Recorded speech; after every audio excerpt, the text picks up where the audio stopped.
عاقبة للمتقين والصلاة والسلام على سيد الأنبياء والمرسلين وعلى آله الطيبين الطاهرين وأصحابه المرضيين ومن تبعهم بإحسان إلى يوم الدين. أما بعد، فقد قال الله تبارك وتعالى في القرآن المجيد والفرقان الحميد: أعوذ بالله من الشيطان الرجيم، بسم الله الرحمن الرحيم.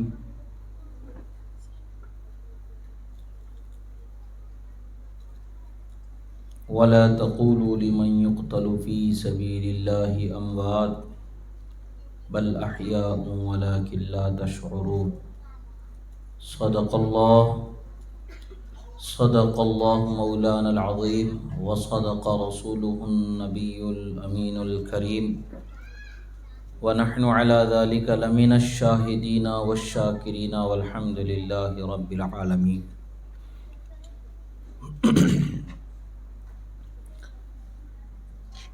غوث اعظم بمن بے سر و سما مدد قبلہ دین مدد کعبہ ایما مدد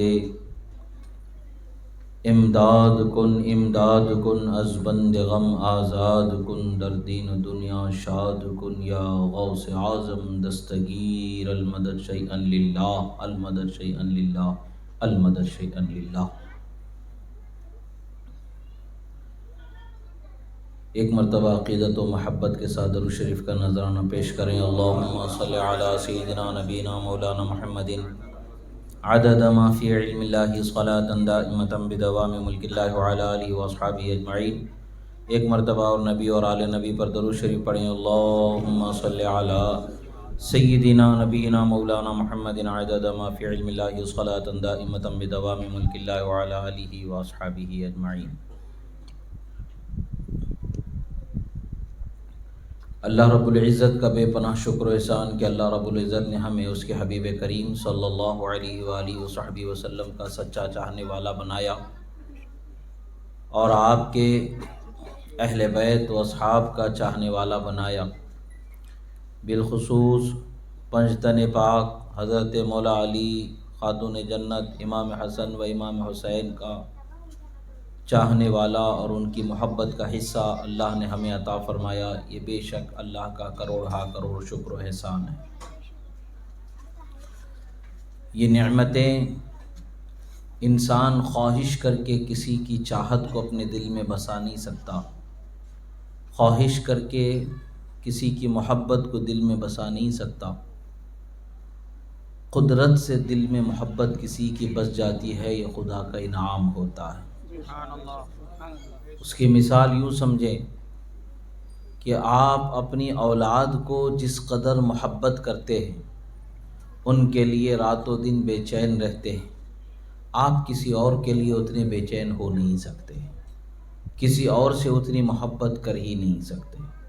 حالانکہ بچے اگر ہوں تو ناسمجھ بچے ہوں تو سب کو پیار آتا ہے، لاڑ کر لیتے ہیں، پیار کر لیتے ہیں، دو لقمے کھلا دیتے ہیں، مگر ان کے لیے خود بھوکا رہ کر کے ان کا پیٹ بھرنا، ان کی خواہشوں کو، چھوٹی چھوٹی خواہشوں کو پورا کرنے کے لیے اپنی ہزاروں خواہشوں کو چھوڑ دینا، اپنی ضرورتوں کو چھوڑ دینا، یہ سب کچھ جو آپ اپنی اولاد کے لیے کرتے ہیں، یہ سچی محبت ان سے ہونے کی بنیاد پر آپ کرتے ہیں. اور یہ محبت آپ چاہیں کتنا ہی خوبصورت کیوں نہ کسی دوسرے کا بچہ ہو، دیکھنے میں کتنا ہی خوبصورت کیوں نہ ہو، اور آپ کا چہرہ کالا، آپ کا بچہ کالا کلوٹا ہی کیوں نہ ہو، مگر آپ کو اپنے بچے سے جو محبت ہوگی دوسروں سے وہ محبت ہو ہی نہیں سکتی. وجہ کیا ہے کہ محبت یہ اللہ کا انعام ہے، اللہ محبت ڈال دیتا ہے. یہ فطرت سے ہمیں وہ چیز حاصل ہو جاتی ہے. ہمیں اس راستے پر چلنا ہے جس راستے سے ہمیں کامیابی ملتی ہے. اللہ کے رسول صلی اللہ علیہ وسلم نے فرمایا: کل مولود یولد علی فطرت الاسلامیہ و ابواہ یحودانی او ینصرانی او یمجسانی او کما قال. بخاری شریف کی حدیث ہے، سرکار مدینہ صلی اللہ علیہ وسلم فرماتے ہیں ہر پیدا ہونے والا بچہ فطرت اسلامیہ ہی پر پیدا ہوتا ہے۔ اس کے ماں باپ یا تو اسے یہودی یا تو نصرانی یا تو مجوسی کر دیتے۔ پتہ کیا چلتا ہے؟ اسلامی فطرت پر جو بچے پیدا ہوتے ہیں اللہ تعالیٰ فطری طور پر انہیں ہدایت اور ہدایت والوں سے رغبت ان کے دل میں اللہ رکھا رہتا ہے۔ یہی وجہ ہے کہ ہمارے بچوں کو ہمیں ان سے محبت کرو، ان کے ساتھ ادب کرو، یہ بتانے کی ضرورت نہیں پڑتی ہے۔ جب بھی نام حضرت علی کہا جاتا ہے ہمارے بچے ان سے محبت کرتے ہوئے نظر آتے ہیں۔ جب بھی نام خاتون جنت کا آتا ہے تو ہمارے بچے ان سے محبت کرتے نظر آتے ہیں۔ جب بھی نام امام حسن و امام حسین کہا جاتا ہے تو بچے ان سے محبت کرتے نظر آتے، کیونکہ اللہ تعالیٰ نے فطرتاً ان کے دلوں میں رسول و آل رسول کی محبت کو ڈال دیا ہے، اور یہ ایمان والے کا تقاضا ہے کہ رسول و آل رسول سے محبت کرنے والا ہو جائے۔ اللہ کے رسول صلی اللہ علیہ وسلم نے فرمایا علموا اولادکم ثلاث خصال حب نبیکم وحب اہل بیتہ وتلاوت القرآن۔ فرمایا کہ اپنے بچوں کو 3 چیزیں سکھاؤ۔ ایک، نبی کی محبت سکھاؤ، نبی کے گھر والوں کی محبت سکھاؤ، نبی کی آل کی محبت سکھاؤ، اور قرآن کی تعلیم انہیں عطا کرو۔ 3 چیزیں سرکار مدینہ صلی اللہ علیہ وسلم اپنے بچوں کی تربیت میں رکھنے کو فرماتے۔ ایک تو نبی کی محبت، اس کے بغیر کچھ نہیں۔ وہ جو نہ تھے تو کچھ نہ تھا، وہ جو نہ ہو تو کچھ نہ ہو، جان ہے وہ جہان کی جان ہے تو جہان ہے۔ وہ ایمان کی جان ہے، مصطفیٰ پیارے صلی اللہ تعالی علیہ وسلم کی ذات جان ایمان ہے۔ ان سے محبت کے بغیر کوئی بندہ مومن ہو ہی نہیں سکتا، اور اسی محبت کا تقاضا ہے کہ آپ کے اہل بیت سے آپ کی محبت میں محبت کی جائے۔ حضرت عبداللہ ابن عباس رضی اللہ تعالی عنہما سے روایت ہے، ترمذی شریف میں روایت ہے، فرماتے ہیں کہ احب اللہ لما یغزوکم من نعمت واحبونی فی حب اللہ واحبوا اہل بیتی لحبی، او کما قال رسول اللہ صلی اللہ علیہ وسلم، فرماتے اللہ سے محبت اس لیے کرو کہ اللہ نے تمہیں نعمتوں سے مالا مال فرمایا۔ سب سے بڑی نعمت مصطفیٰ پیارے صلی اللہ علیہ وسلم کا امتی بنایا، آپ کی نبوت کا ماننے والا بنایا، آپ کو اللہ کا رسول ماننے والا بنایا، ایمان والا بنایا۔ یہ سب سے بڑی نعمت ہے۔ اب اس کے بعد عقل عطا فرمایا، ہوش عطا فرمایا، زبان عطا فرمایا، سمجھ عطا فرمایا، ہاتھ عطا فرمایا، پیر عطا فرمایا، ان گنت نعمتیں اللہ تعالیٰ نے ہمارے جسم میں ہمیں عطا فرمائے۔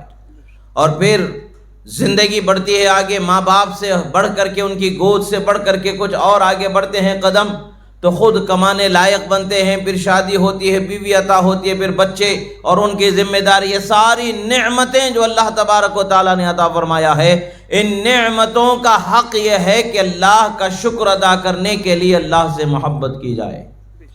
اب پھر سرکار مدینہ صلی اللہ علیہ وسلم فرماتے احبونی فی اللہ، مجھ سے محبت کرو تو اللہ کی محبت میں مجھ سے محبت کرو، کیونکہ اللہ نے تمہیں نعمتوں سے مالا مال فرمایا، اس کا حق یہ ہے کہ اس سے محبت کی جائے، اس کے رسول سے محبت کی جائے۔ اب پھر آگے فرماتے وَأَحِبُّوا أَهْلَ بَيْتِي لِحُبِّي، اور میری اہل بیت سے محبت میری محبت کی خاطر کرو، میری رضا کی خاطر کرو۔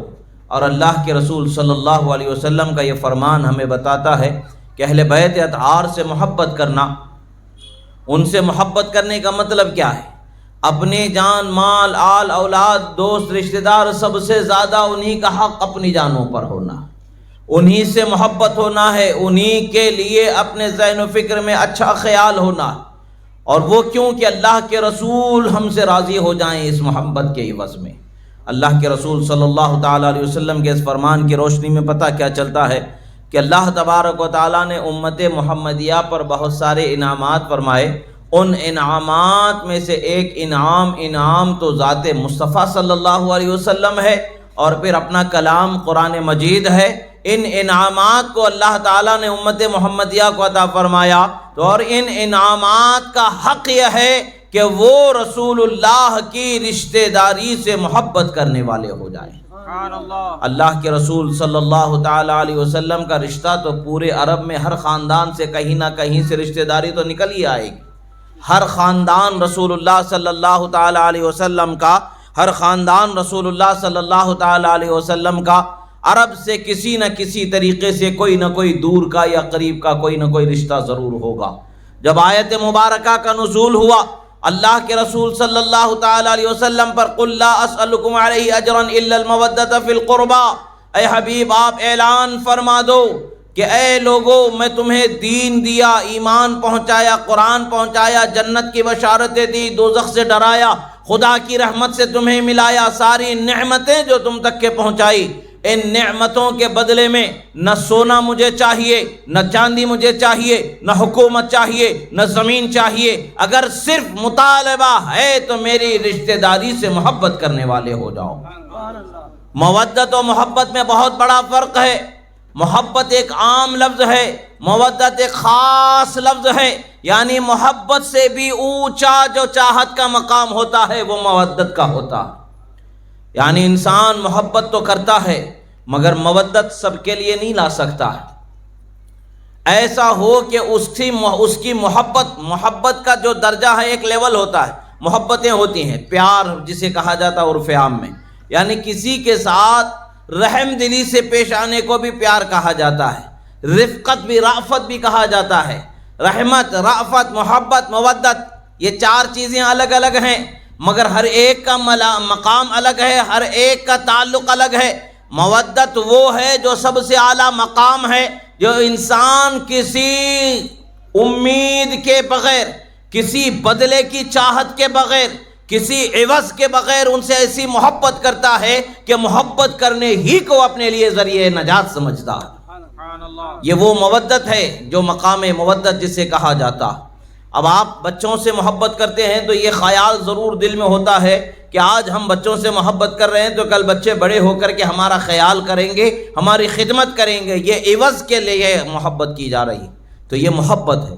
مودت وہ ہوتی ہے کہ ہمیں ان کی طرف سے کچھ ملے نہ ملے، ان سے محبت کرنا ہمارا کام ہوتا ہے.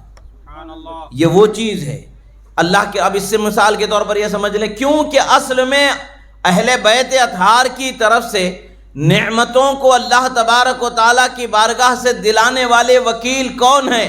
ضمانت کس کی ہے؟ رسول اللہ صلی اللہ تعالیٰ علیہ وسلم کی ضمانت. اب اللہ کے رسول صلی اللہ تعالیٰ، اب یہ آیت کا شان نزول کیا ہے؟ آیت کا شان نزول یہ ہے کہ سرکار مدینہ صلی اللہ تعالیٰ علیہ وسلم کے گھر میں بہت سارے دنوں تک چولہا نہیں جلتا تھا.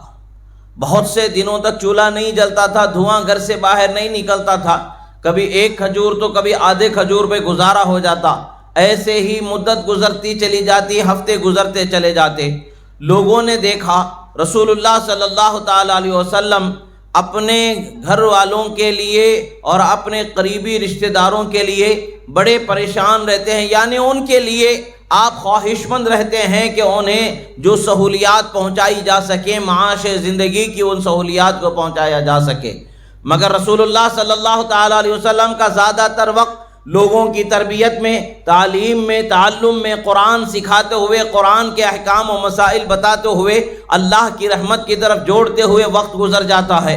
تو دوسری ضرورتوں کے پورا کرنے کے لیے وقت کم ہونے لگا تو ضرورتوں کو پورا کرنے میں تکلیف ہو رہی ہے. لوگوں کا یہ خیال تھا کہ بے سرو ہم سب مل کر کے رسول اللہ صلی اللہ علیہ وسلم کی خدمت میں، چونکہ وہ ہماری نگہبانی کرتے ہیں، ہماری تربیت کرتے ہیں، ہمارے لیے دنیا و آخرت کی نعمتیں جو رب سے ہیں وہ ہمیں دلانے والے ہیں، اور ہم پر اللہ اور اس کے حبیب صلی اللہ تعالیٰ علیہ وسلم کے جو حقوق ہیں وہ سکھانے والے ہیں. تو یہ ہمارا بھی کچھ ذمہ بنتا ہے کہ ہم رسول اللہ صلی اللہ علیہ وسلم کے خدمت میں آپس میں کچھ مال کو جمع کر کے رسول اللہ کی خدمت میں پیش کر دیں. رسول اللہ صلی اللہ تعالیٰ علیہ وسلم کی خدمت میں پیش کرنے کا یہ خیال کیوں پیدا ہوا؟ بہت سارے صحابہ سرکار کی خدمت میں آیا کرتے تھے. بعض جو دیہاتی علاقے میں رہنے والے تھے وہ صحابہ بھی آیا کرتے تھے اور اپنی پریشانیوں کا حال سنایا کرتے تھے. رسول اللہ صلی اللہ تعالیٰ علیہ وسلم مسجد نبوی میں اعلان فرماتے، ہے کوئی جو ان کی ضرورتوں کو پورا کر دے؟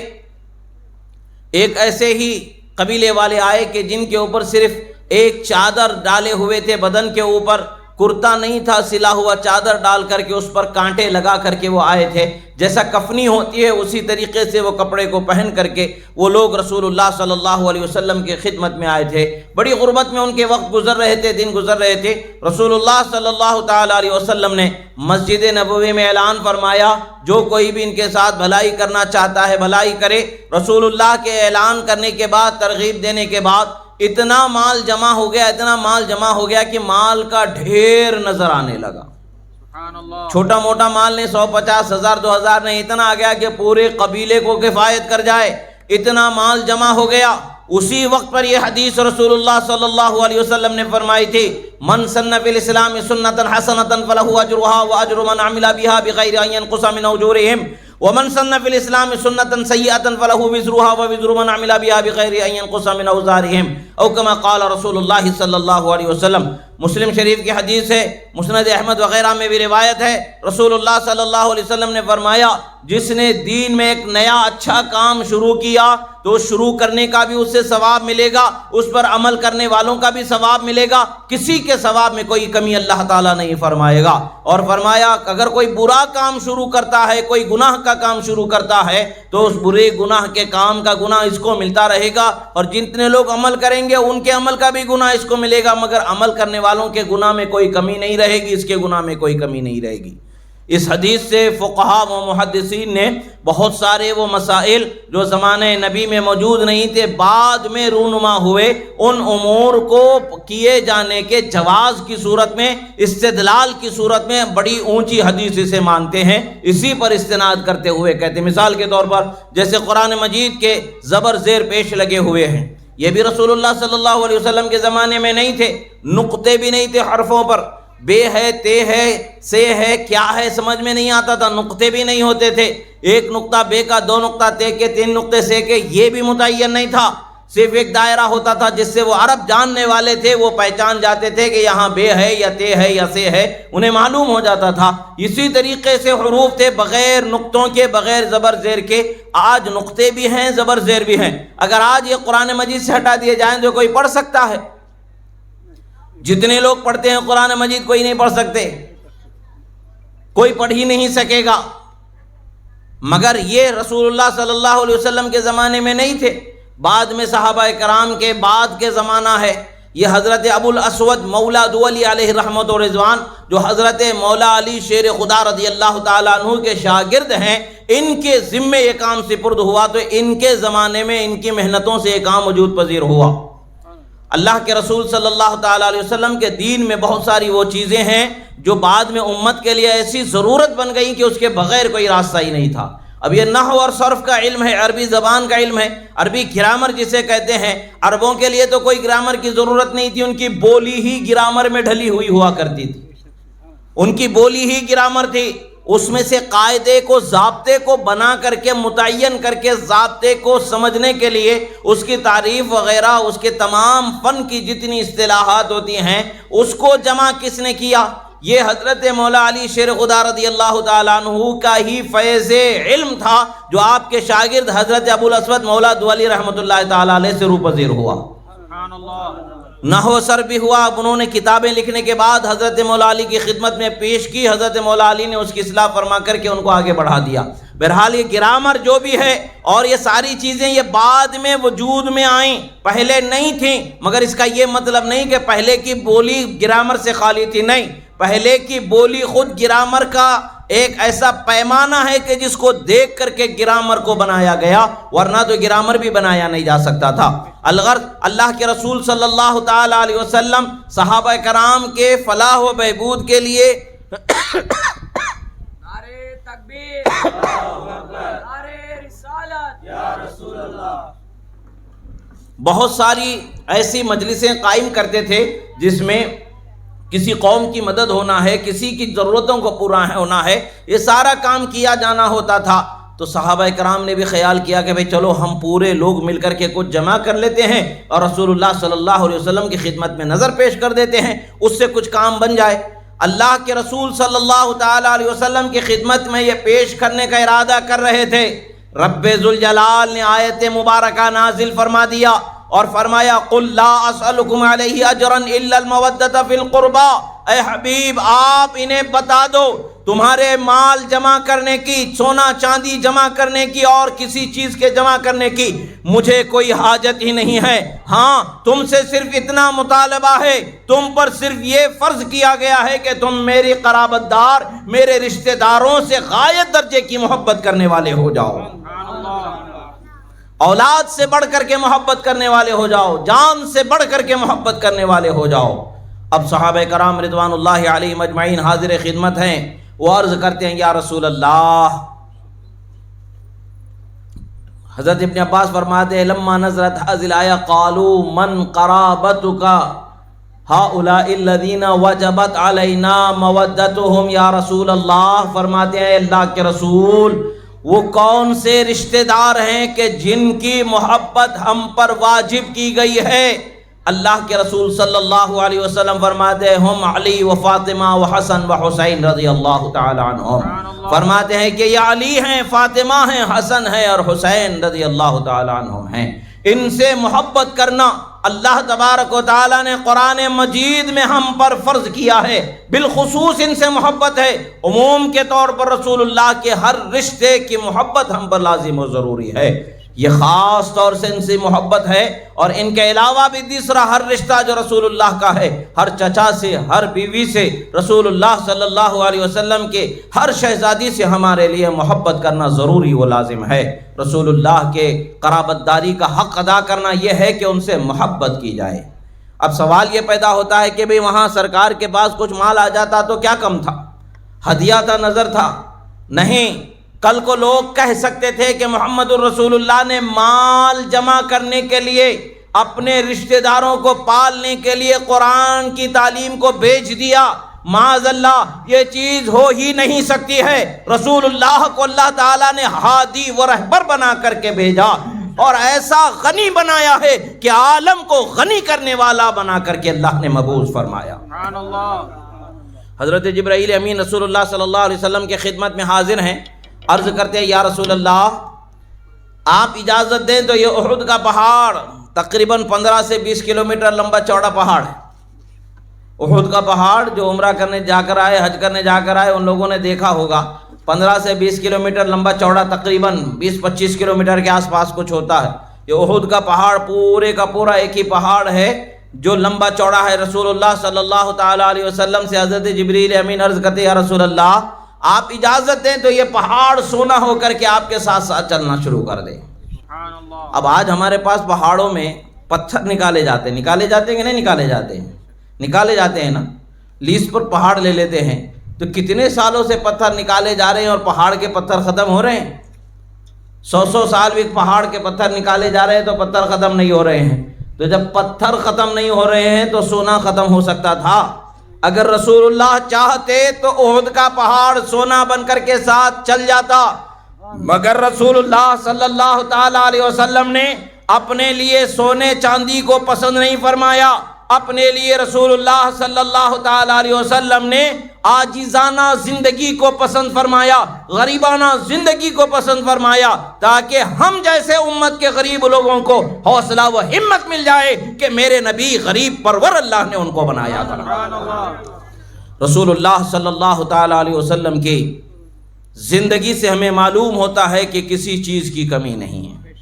جب حضرت امام حسین کے شہزادے خواجہ غریب نواز ہندوستان میں آ کر کے اپنا ایک مرید ہے، ان کا ایک مرید تھا جس نے کسی سے کچھ قرض لیا تھا، قرض چکانا تھا، جو قرض خواہ تھا وہ بڑا جابر تھا، بڑے سختی کے ساتھ پیش آتا تھا۔ ایک مرتبہ خواجہ غریب نواز کے ساتھ جانے لگے، خواجہ غریب نواز کی موجودگی میں اس شخص نے اس کے ساتھ بڑی بد زبانی بدسلوکی کی۔ خواجہ غریب نواز رضی اللہ تعالیٰ عنہ کے نوازشوں کا جلال آیا، آپ نے چادر بچھایا، اس کے اوپر کپڑا موچا اور کہا اٹھا لے جتنا اس میں سے تیرا قرض بنتا ہے۔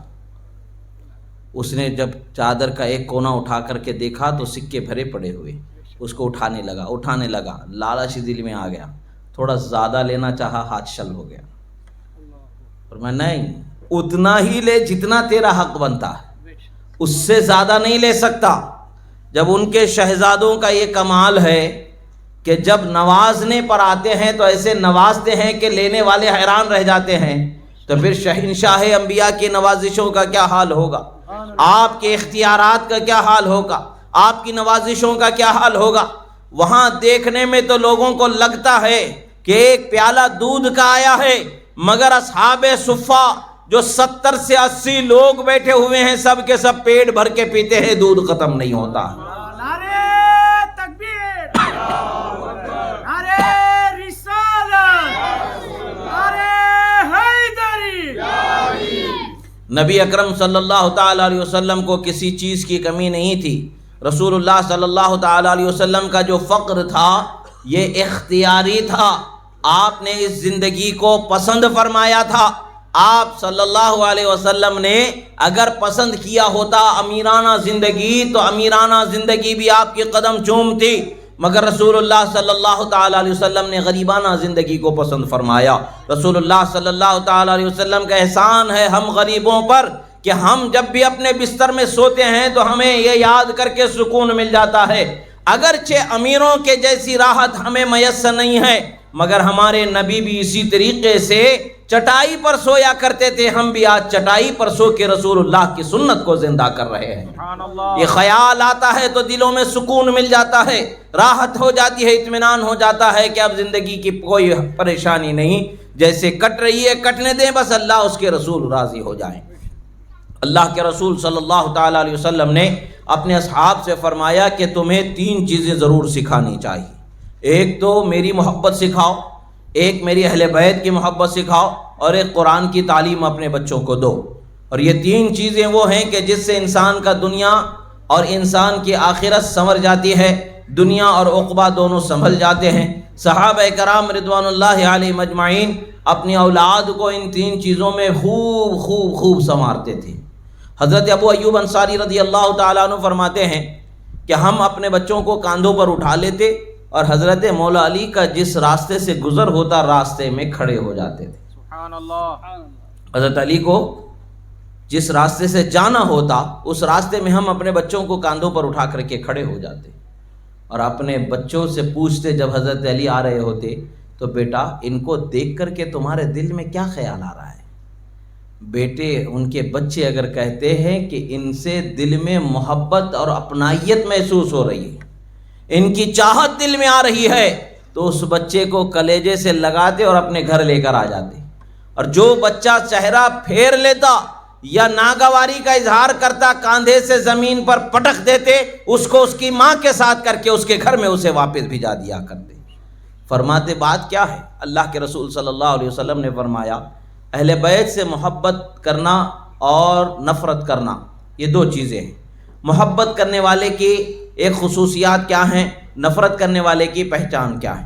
محبت کرنے والا پکا صحیح العقیدہ مومن مسلمان ہوگا، اور آپ سے محبت کرنے والا حلال کی اولاد ہوگا، آپ سے محبت کرنے والا پاکیزہ انسانیت میں پاکیزہ طور پر پیدا ہونے والا ہوگا۔ اور اگر جو نفرت کرتا ہے، عداوت کرتا ہے، بغض رکھتا ہے دل میں، اس کے لیے سرکار فرماتے ہیں یا تو وہ منافق ہوگا، یا تو وہ حرام طریقے سے ٹھہرا ہوا نطفہ ہوگا، یا تو پھر وہ ناپاکی کی حالت میں ٹھہرا ہوا نطفہ ہوگا۔ یہ 3 حالتوں میں سے ایک حال سے وہ خالی نہیں ہوگا، تینوں میں سے کوئی ایک ضرور ہوگا۔ اور جس کے اندر یہ تینوں میں سے کوئی ایک عیب ہوگا وہ حضرت علی سے اور آپ کی آل سے محبت کر ہی نہیں سکے گا۔ جو محبت کرتا ہے اس کی معراج ہے کہ وہ مومن بھی ہے، حلالی بھی ہے، پاک بھی اللہ نے اسے بنایا۔ اللہ تبارک و تعالیٰ نے یہ نعمت مومنوں کو عطا فرمائی ہے، ایمان والوں کو عطا فرمائی ہے۔ یہ احادیث رسول ہیں، ہماری طرف سے آپ کی طرف سے بتانے والی، اس بنا کر کے بات کو سنوارنے والی، سنانے والی قصے کہانیاں من گھڑت باتیں نہیں ہیں، بلکہ یہ احادیث رسول ہیں، رسول اللہ کی زبان سے نکلے ہوئے کلمات۔ جو رسول اللہ کی زبان سے کلمہ نکلتا ہے، جملہ نکلتا ہے، بولی نکلتی ہے، اسے اللہ فرماتا ہے وَمَا يَنْطِقُ عَنِ الْهَوَىٰ إِنْ هُوَ إِلَّا وَحْيٌ يُوحَىٰ۔ میرا محبوب جو کہتا ہے اپنی طرف سے کچھ نہیں کہتا ہے، وہی کہتا ہے جو مجھے منظور ہوتا ہے، وہی کہتا ہے جو اس پر وحی کیا جاتا ہے۔ یعنی جس بات کے کہنے کا حکم دیا جائے مصطفیٰ وہی بات فرماتے۔ اب آج دیکھیں، چند گنتی کے لوگ تھے، جب یزید نام کے آپ انگلیوں پہ گن سکتے تھے، چند گنتی کے لوگ تھے، اور حسین اس زمانے میں جب تک کہ حضرت امام حسن و امام حسین پیدا نہیں ہوئے تھے اس سے پہلے کسی کا نام حسین ملتا ہی نہیں، اس سے پہلے کسی کا نام حسن ملتا ہی نہیں ہے۔ تاریخ کی کتابوں کو کھنگال ڈالو اور اسماء الرجال کی کتابوں کو کھنگال ڈالو، حدیثیں جن سے ملی ان تمام سندوں کو کھنگال ڈالو، ایک نام بھی نہیں ملتا ہے حسن اور حسین کا۔ کیوں کہ اللہ تعالیٰ نے لوگوں کے فکر و خیال سے ان ناموں کو چھپا رکھا۔ جب حسن و حسین پیدا ہو گئے، حکم ہوا، رسول اللہ حضرت مولا علی کے گھر تشریف لائے، فرمایا کہ مجھے حکم دیا گیا ہے کہ ان بچوں کا نام حسن و حسین رکھا جائے۔ نعرے تکبیر، نعرے رسالت، نعرے حیدری، یا حسین، یا حسین۔ ہم اور آپ اپنے بچوں کے نام خود پسند کرتے ہیں، ہم اور آپ اپنے بچوں کے نام خود پسند کرتے ہیں، یا تو زیادہ پڑھے لکھے آدمی سے پوچھتے ہیں، اب تو وہ بھی ختم ہو گیا، گوگل میں سرچ کرتے ہیں۔ اچھے نام تو گوگل اتنی لمبی لسٹ دیتا ہے، نام کا معنی ہے کیا نہیں ہے اس سے کوئی مطلب نہیں ہوتا ہے، دیکھنے میں سننے میں اچھا لگنا، اور وہ نام کیا بھی ہو اس کے معنی میں شیطان بھی ہو، انسان بھی ہو، حیوان بھی ہو، اچھا بھی ہو، برا بھی ہو، کچھ بھی ہو۔ اگر آنکھ تھو بولنے والے معنی کو بھی اگر اچھے ڈھنگ سے وہ کسی اچھے الفاظ ملا کر کے رکھ دے تو لوگ کیا سمجھیں گے، بھئی بہت اچھا نام دکھ رہا ہے، اٹھا کے رکھ لیں گے۔ یہ حال ہو گیا۔ وہ گوگل میں سرچ کرو معلوم ہو جاتا ہے۔ گوگل کیا ہے؟ کیا اس سے دین سیکھا جا سکتا ہے؟ جنرل نالج آپ اس سے حاصل کر سکتے، دنیا کے فلاں فلاں جگہ میں کیا ہو رہا ہے، کیسا ہے، کیا ہے، اب کیسے کنڈیشن ہے، کل کیا کنڈیشن تھی، یہ آپ وہ معلوم کر سکتے ہیں۔ آپ اس سے دین نہیں حاصل کر سکتے۔ مشینوں سے اگر دین حاصل کیا جانا ہوتا تو اللہ تبارک و تعالیٰ یہ نہیں فرماتا فَاسْأَلُوا أَهْلَ الذِّكْرِ إِن كُنتُمْ لَا تَعْلَمُونَ، اگر تم نہیں جانتے ہو تو علم والوں سے جا کر کے پوچھو، یہ نہیں فرماتا اللہ تعالیٰ۔ کمپیوٹر میں مارو، سرچ کر لو، نکال لو، یہ نہیں ہوتا۔ ہم آج کل کا کیا ہے، ہمارا مزاج کیا ہے کہ بھئی ہمارے نام زیادہ تر 90% تو گوگل سے ہو رہے ہیں۔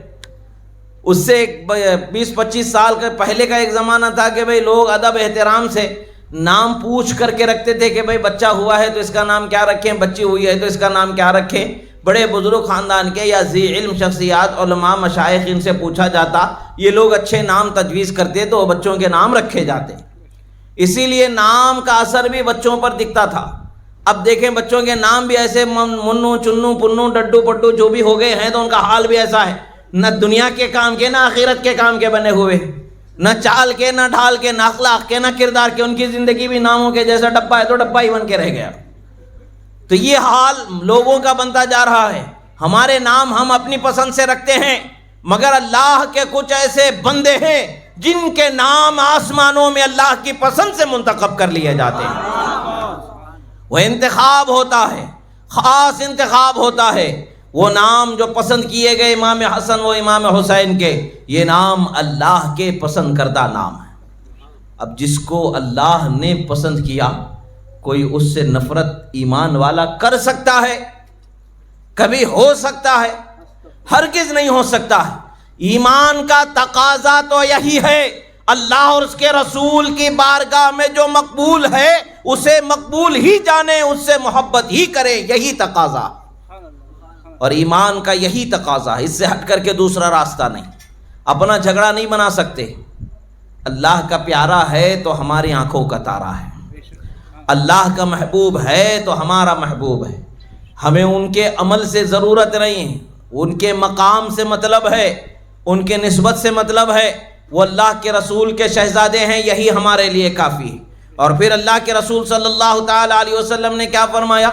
ایک مرتبہ امام حسن و امام حسین شہید کربلا رضی اللہ تعالی عنہما دونوں رسول اللہ صلی اللہ تعالی علیہ وسلم کے گود میں کھیل رہے ہیں۔ کبھی مصطفیٰ پیارے صلی اللہ تعالی علیہ وسلم امام حسن کو چوم رہے ہیں، کبھی امام حسین کو چوم رہے ہیں۔ دیکھنے والے صحابہ حیرت سے دیکھ رہے ہیں، اور ایک صحابی، ایک انصار صحابی تھے، وہ آ کر کے کہتے یا رسول اللہ، میں نے اپنے بچوں کو کبھی ایسا چوما ہی نہیں۔ رسول اللہ صلی اللہ علیہ وسلم نے فرمایا، کیا تمہارے دل میں بچوں کی محبت کا حصہ ہی نہیں ہے؟ تو گویا کہ نصیحت کی انہیں، جاؤ اپنے بچوں کے ساتھ ایسی محبت کرو، ایسا سلوک کرو اور اچھے انداز سے ان کی تربیت اور ان کے ساتھ محبت کا حق ادا کرو۔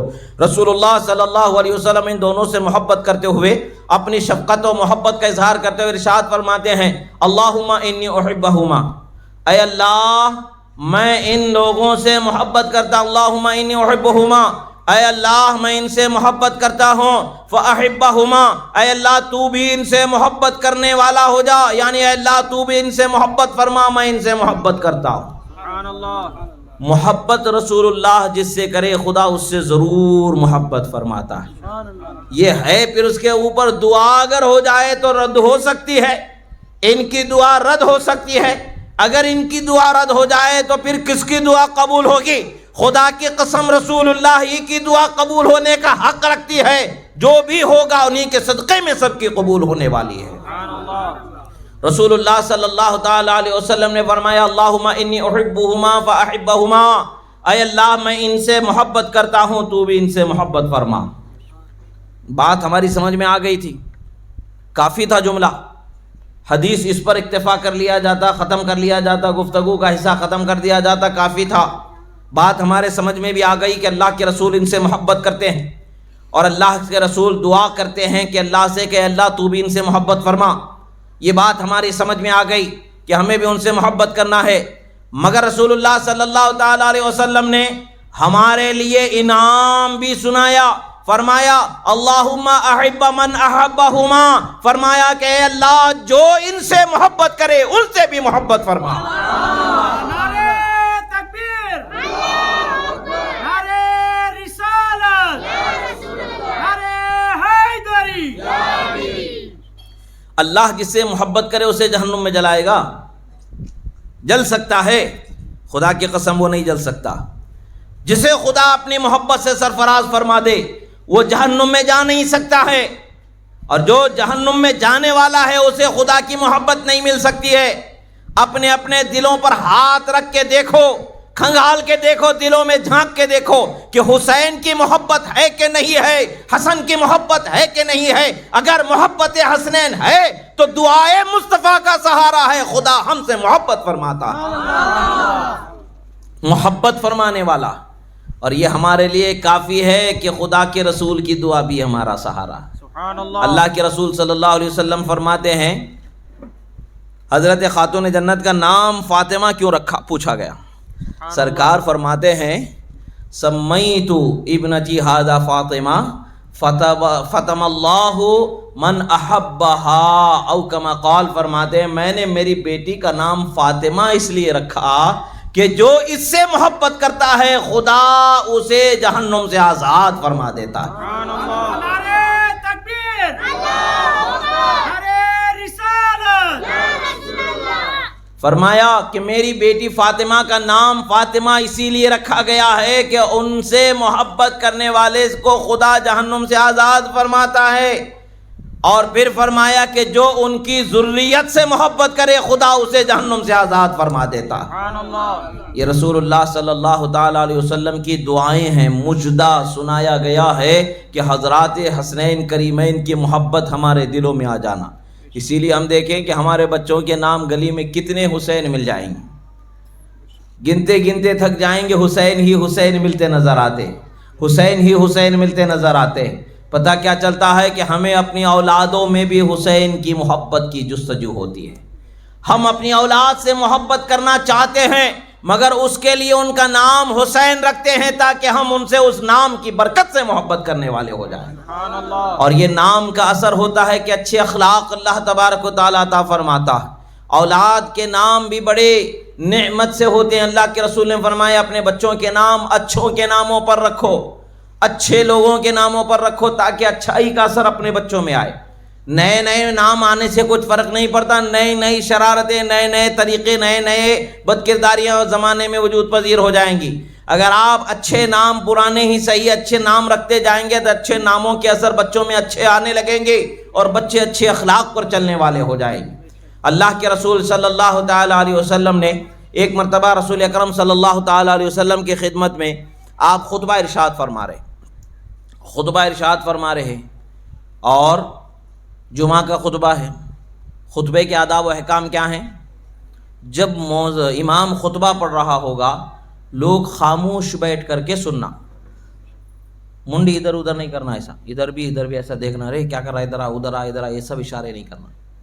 حدیث میں ہے جو ایسا کریں گا انہیں خطبے کے ثواب سے محروم ہو جائیں گا۔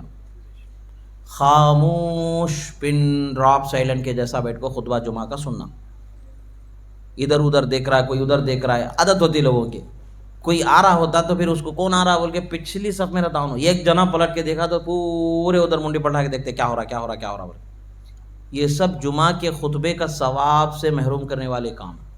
خطبے کے آداب کیا ہے؟ خاموش بیٹھ کر کے سننا، ادھر آگے پیچھے ادھر ادھر نہیں دیکھنا، خاموش ایک سمت بیٹھ کے رہنا۔ اگر کوئی آواز کر رہا ہے، بات کر رہا ہے، چپو جی نہیں بات کرنا خطبے کے ٹائم پہ بول کے بھی نہیں بولنا، خاموش بیٹھ جانا، بعد میں سمجھانا۔ اگر کوئی غلطی کر رہا ہے تو اس کو سدھارنے کے واسطے تم اس کو نصیحت کرے تو تمہارا بھی گیا اس کا بھی گیا ثواب، بعد میں اس کو سمجھانا کہ تم نے یہ غلطی کی اس ٹائم پہ نہیں کرنا، اپنا ثواب اگر بچانا چاہ رہے تو اس ٹائم پہ بولیں گے تو دونوں کا ثواب گیا، دونوں کے پیچھے تیسرا اٹھیں گا تیسرے کا گیا، چوتھا اٹھیں گا چوتھے کا گیا۔ آداب یہ ہوتے ہیں، یہ ہمارے لیے آداب ہے، مگر رسول اللہ صلی اللہ علیہ وسلم کے لیے شاہی آداب کیا ہوتے ہیں؟ شاہی آداب کیا ہوتے ہیں؟ شہنشاہی اعزاز کیا ہوتا ہے؟ اعزاز شہنشاہی کیا ہوتا ہے حسنین کریمین کے لیے؟ حضرت امام حسن و امام حسین مسجد میں تشریف لاتے ہیں، لال رنگ کی قمیص پہنے ہوئے ہیں اور رسول اللہ صلی اللہ علیہ وسلم کی خدمت میں چلے آ رہے ہیں اور گرنے پڑنے جیسے ڈگمگاتے قدموں کے ساتھ چلتے آ رہے ہیں۔ مصطفیٰ پیارے صلی اللہ علیہ وسلم جمعہ کا خطبہ ارشاد فرما رہے ہیں، خطبہ کا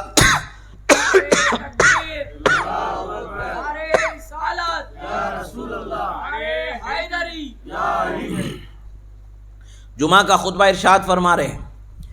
آج ہم لوگ نہیں کر سکتے وہ کام، مگر وہ مصطفیٰ پیارے صلی اللہ علیہ وسلم کا اختیار تھا، وہ جو کریں وہی شریعت ہے، وہ جو کریں وہی حقیقت ہے، وہ جو کریں وہی ضابطہ ہے، وہ جیسا کریں ویسا ہی شریعت کا کام ہوگا۔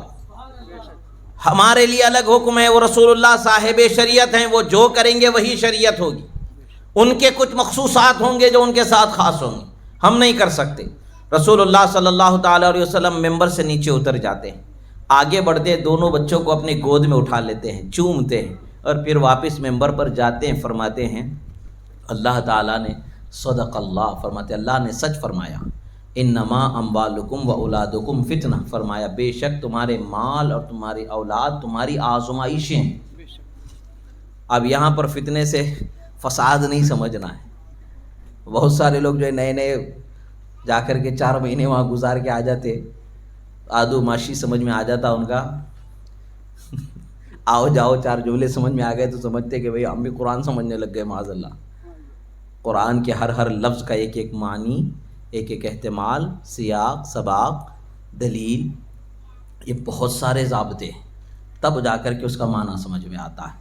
یہاں فتنے سے مراد فساد اگر کر دیا جائے تو عام اردو زبان میں جو فتنہ بولے تو فساد ہے، وہ عام فتنہ اگر ہم سمجھ لیں تو پھر اس کا مطلب الگ بگڑ جائے گا۔ یہی قرآن مجید میں دوسری جگہ پر دوسرے معنوں میں یہی لفظ آیا ہے۔ بسا اوقات ایک ہی لفظ قرآن مجید میں مختلف مقامات پر آتا ہے، مگر مختلف مقامات پر مختلف معنی ہوتے ہیں۔ ایک جگہ جو معنی آ گیا وہی معنی ہر جگہ نہیں ہوتا ہے۔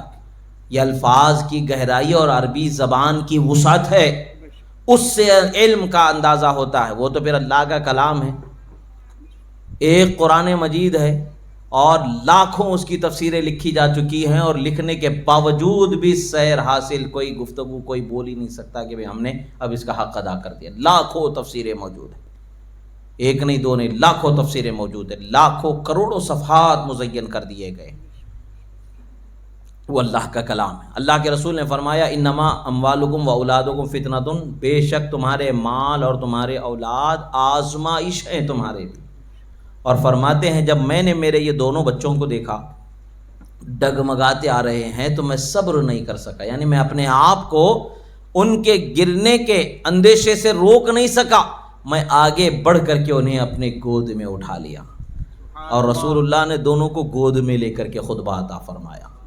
وہ کون سے ایسے شہزادے ہیں جن کو گود میں لے کر کے رسول اللہ نے خطبہ ارشاد فرمایا۔ تاریخ و سیرت و حدیث میں صرف یہی دو شہزادے ملیں گے کہ جن کو رسول اللہ نے گود میں لے کر کے جمعہ کا خطبہ ارشاد فرمایا۔ نعرے تکبیر، نعرے رسالت، نعرے حیدری، یا حسین۔ رسول اللہ صلی اللہ تعالی علیہ وسلم نے فرمایا حسین منی وانا من الحسین، احب اللہ من احب حسینا، حسین سبط من الاسباط۔ فرمایا حسین مجھ سے ہے، میں حسین سے ہوں۔ اب یہ کچھ نہ کچھ تو راز ہے اس میں۔ سرکار صلی اللہ علیہ وسلم نے فرمایا حسین مجھ سے ہوں، میں حسین سے ہوں۔ ہمارے قاضی صاحب کو راز جاننے کا بہت شوق رہتا ہے، تو آج ایک راز ان کے شوق کا، ان کے ذوق کا دے کر کے جاتا ہوں کہ یہ کیوں فرمایا سرکار مدینہ صلی اللہ علیہ وسلم حسین منی وانا من الحسین، حسین مجھ سے ہے اور میں حسین سے ہوں۔ یہاں کتاب رکھی ہوئی ہے، اگر ضرورت پڑی تو دکھا سکتا ہوں، مگر الحمدللہ لاتا ہوں شوق سے، مگر وہ ساری حدیثیں میرے سینے میں اللہ نے محفوظ رکھا ہے۔ میں پڑھتا چلا جاؤں گا تو سنتے سنتے تھک جائیں گے، مگر میرے پڑھنا ختم نہیں ہوگا انشاءاللہ۔ اللہ کے فضل و کرم سے تحدیث نعمت کے طور پر بول رہا ہوں، 8000 سے زیادہ حدیثیں مجھے یاد ہے الحمدللہ۔ میں سنا سکتا ہوں، حدیث دانی بہت بہت بڑے بڑے شیخ الحدیث بنے پھرتے ہیں، 100 حدیثیں نہیں سنا سکتے الحمدللہ۔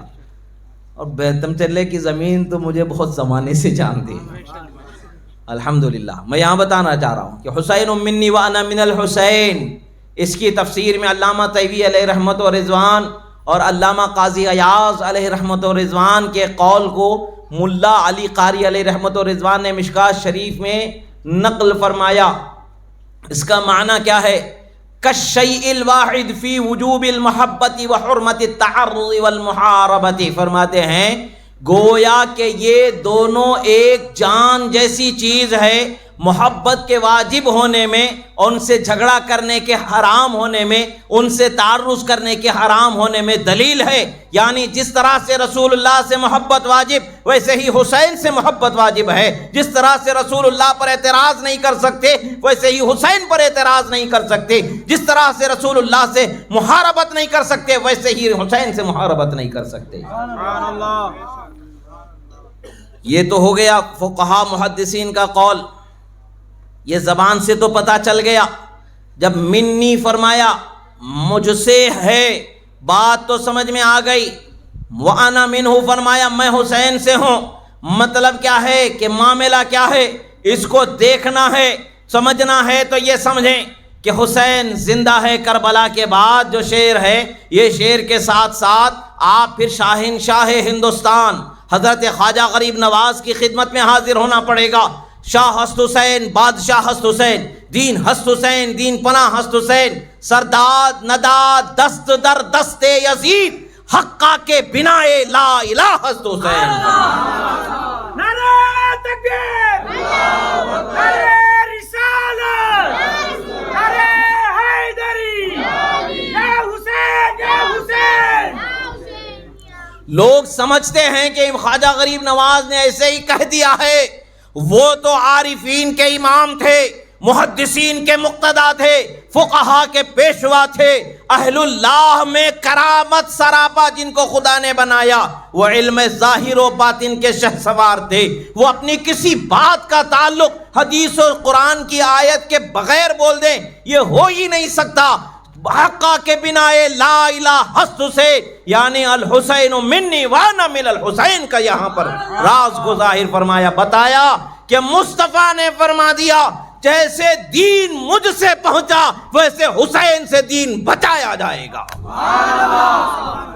اگر کربلا میں حسین شہید نہ ہوتے، امام حسین اگر کربلا میں شہید نہ ہوتے، یزید کے خلاف نہ نکلے ہوتے، تو آج اسلام کی یہ رمق دمق کہیں باقی نہ بچتی، خارجیت و ناصبیت کا ہی راج ہوتا، اور لوگ رسول اللہ کے، آپ کے اصحاب کے، آپ کے اہل بیت کے، اور حد تو یہ ہے کہ خدا کے بھی بے ادب و گستاخ بنے ہوتے۔ دین کی حفاظت ہوگی تو ہمیشہ رسول اللہ کے فضل سے ہی ہونے والی ہے۔ اور اس کو آپ یوں سمجھیں، جب آدمی بیمار ہوتا ہے تو اسے خون چڑھایا جاتا ہے کہ نہیں چڑھایا جاتا ہے؟ خون چڑھایا جاتا ہے کہ نہیں چڑھایا جاتا ہے؟ بی پازیٹیو والے کو اے پازیٹیو چڑھا دیا تو کیا ہوتا ہے؟ کیا ہوتا ہے؟ بیماری اچھی ہوتی ہے کہ مر جاتا ہے؟ ری ایکشن ہو جاتا ہے، ری ایکشن ہو جاتا ہے، یعنی الٹا اس کے اوپر پڑ جاتا ہے۔ رسول اللہ صلی اللہ تعالی علیہ وسلم نے دین عطا فرمایا، تو دین کو بچانے کے لیے جب بھی ضرورت پڑے گی آل رسول کا خون ہی بہایا جائے گا، تبھی جا کر کے دین بچ سکتا ہے۔ دوسرا خون میچ ہی نہیں کرتا۔ ساتھ میں کچھ او پازیٹیو جیسا ہوتا ہے نا، جو کامن ہوتا ہے وہ بہت کم ہوتا ہے، ریئر ہوتا ہے۔ ایسے کچھ جانثار ان کے ہوتے ہیں، جیسے حضرت انس ابن حارث، حبیب ابن مظاہر، حضرت حر وغیرہ، ایسے وہ لوگ جو حضرت امام حسین کے ساتھ شہید ہوئے، اگرچہ وہ اہل بیت میں سے نہیں ہے مگر ان کا گروپ میچ کیسے ہو گیا؟ ان کو ایک کامن گروپ اللہ تعالیٰ نے بنا دیا تھا۔ اس کی وجہ کیا ہے کہ ان کی محبت اہل بیت سے اتنی تھی کہ وہ اس میں ضم ہو گئے۔ اللہ تبارک و تعالیٰ نے ان کی وجود کی برکتوں سے مالا مال فرمایا۔ اب پھر دیکھیں، روایت میں آتا ہے کہ حضرت امام حسین کو جب بھی گھر میں رات میں سلایا جاتا ہے تو گھر میں چراغ جلانے کی ضرورت نہیں پڑتی تھی۔ سبحان اللہ۔ نور ان کے چہرے سے پھوٹتا نظر آتا، نور ان کے سینے سے نکلتا نظر آتا، صبح تک کہ وہ نور اسی طریقے سے چمکتا دمکتا رہتا۔ حسین منی وانا من الحسین، میں حسین سے ہوں، حسین مجھ سے ہے۔ مصطفیٰ نے انہیں اپنے نورانیت کے جلوے عطا فرما دیے، اور ایسے جلوے عطا فرما دیے کہ مصطفیٰ رات کے اندھیروں میں چمکا کرتے ہیں، مصطفیٰ کے شہزادے بھی رات میں ستارے بن کے نکھرا کرتے ہیں۔ سبحان اللہ۔ حضرت امام حسین شہید کربلا کی خصوصیات میں سے، امام حسن کے خصوصیات میں سے ایک یہ بھی ہے کہ رات کے اندھیرے میں آپ کے چہرے سے سینے سے روشنی نکلا کرتی تھی، سبحان اللہ۔ گھر میں چراغ جلانے کی ضرورت نہیں ہوتی تھی۔ رسول اللہ صلی اللہ تعالیٰ علیہ وسلم کے شہزادوں میں سے حضرت امام حسن و امام حسین ایک مرتبہ دونوں کشتی کر رہے تھے۔ امام حسن و امام حسین دونوں کشتی کر رہے تھے۔ رسول اللہ صلی اللہ تعالیٰ علیہ وسلم حضرت امام حسن سے کہہ رہے ہیں، حسین امام حسن سے، بڑے شہزادے سے کہہ رہے ہیں کہ حسن ایسے داؤ لگاؤ، ایسے داؤ لگاؤ۔ کشتی کر رہے دونوں، ایک دوسرے کی پیٹھ زمین پر لگانے کی کوشش کر رہے ہیں۔ ان کو اٹھا کر کے وہ ان کی پیٹھ لگانا چاہ رہے، وہ ان کی پیٹھ زمین پر لگانا چاہ رہے، دونوں ایک دوسرے سے کشتی کر رہے۔ رسول اللہ صلی اللہ علیہ وسلم نے امام حسن سے کہا کہ حسن ان کو ایسے داؤ لگاؤ، ایسے کرو، حوصلہ بڑھا رہا، ہاں ایسے پکڑو، ہاں ایسے پکڑو۔ یہ جو رسول اللہ صلی اللہ علیہ وسلم حوصلہ بڑھا رہے تھے، حضرت بی بی خاتون جنت آتی ہے، عرض کرتی ہیں حضور وہ تو حسین چھوٹا ہے، حسن تھوڑا بڑا ہے، اس یہ بڑے ہیں، آپ چھوٹے کو سہارا دینے کے بجائے، چھوٹے کو حوصلہ دینے کے بجائے آپ بڑے کو دے رہے ہیں۔ سرکار فرماتے فاطمہ حسین کو تو جبریل سنبھال رہے ہیں، میں حسن کو سنبھال رہا ہوں۔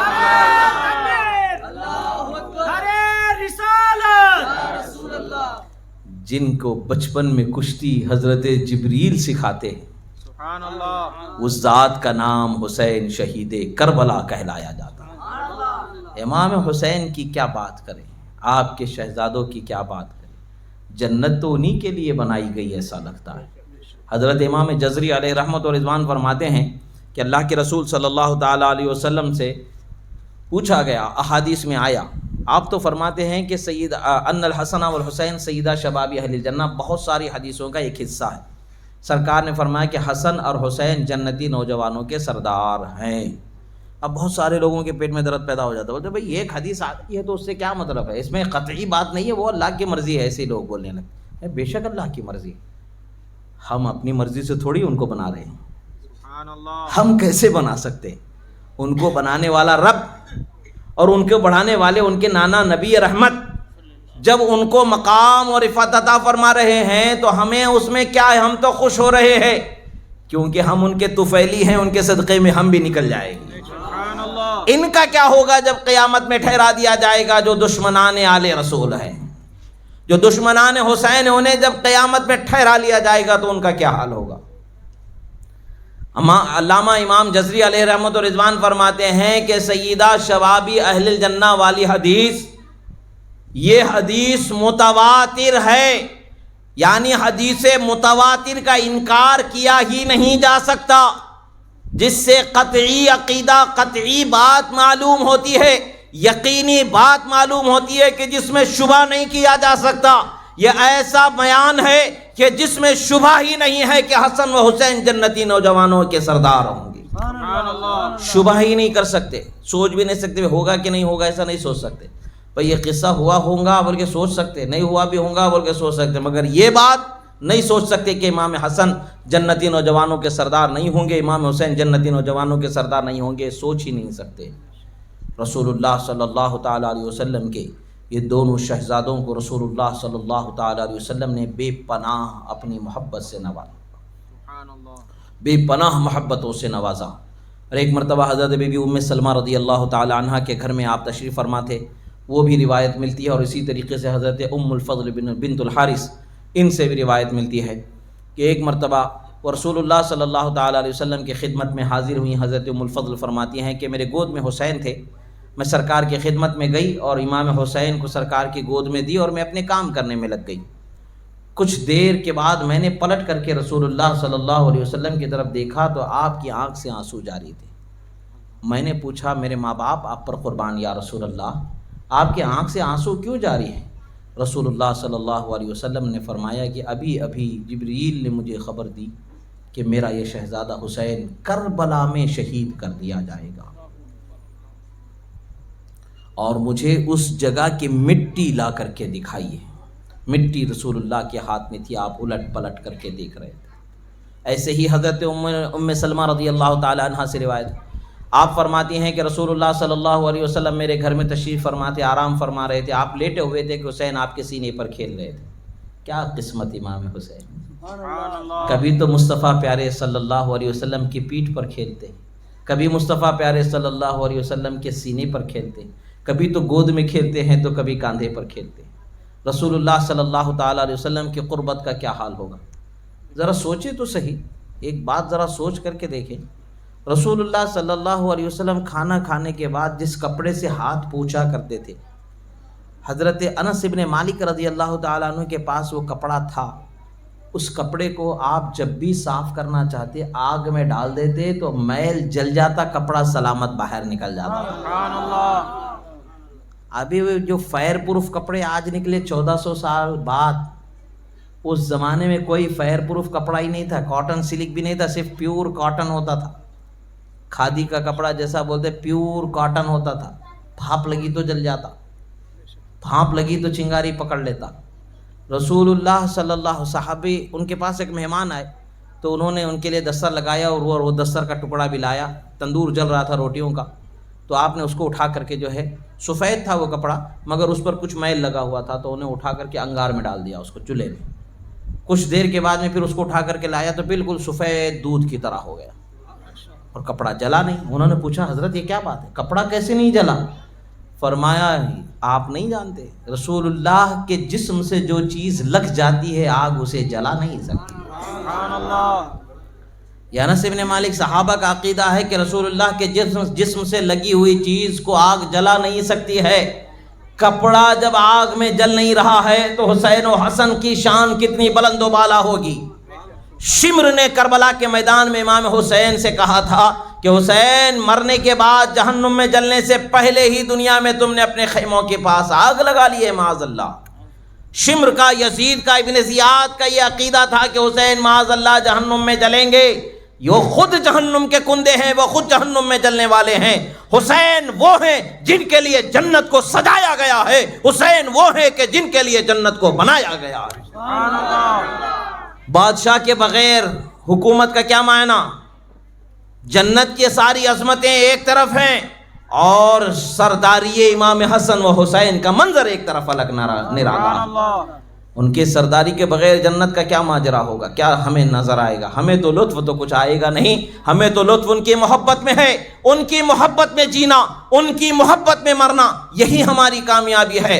رسول اللہ نے فرمایا جو میرے حسن سے محبت کرے خدا اس سے محبت کرے گا، جو میرے حسین سے محبت کرے خدا ان سے محبت کرے گا. اور پھر رسول اللہ صلی اللہ علیہ وسلم نے فرمایا جو میرے رشتہ داروں کے ساتھ تم میں سے کسی کے ساتھ، سرکار نے فرمایا 4 وہ لوگ ہیں جن کا میں شفاعت کرنے والا ہوں.